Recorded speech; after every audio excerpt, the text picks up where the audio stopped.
So, you were just diagnosed with epilepsy. Here are a couple of points to keep in mind. Point 1 is about seizures. Now, this is probably the biggest point above them all because having seizures is what we in the epilepsy community want to avoid. Everyone has their own seizure triggers, but a couple of them are alcohol, strobe lights, late nights, and not taking medication. I choose personally not to have late nights, but when I do, I make sure that I've got some Tegretol in my system before I go out, and I make sure that I take note of what time the Tegretol was taken.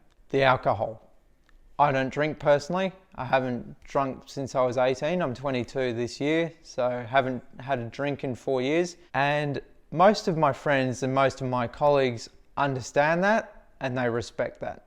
If you let them know that that's one of your boundaries, then if they're good people, they won't question it because you know your best interest. The last and final point is to tell your people, your friends, your colleagues and things like that that you have epilepsy, because the more they know how to help you in your personal way, the better.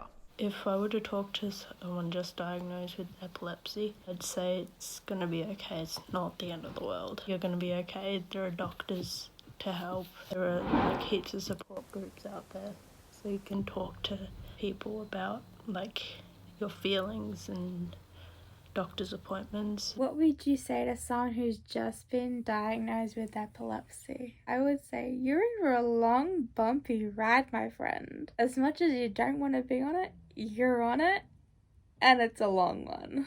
But your neurologist will be your best friend throughout this whole thing. Don't be afraid to ask for help and don't give up on your dreams. Epilepsy is just another challenge to conquer and it will make your achievements way better.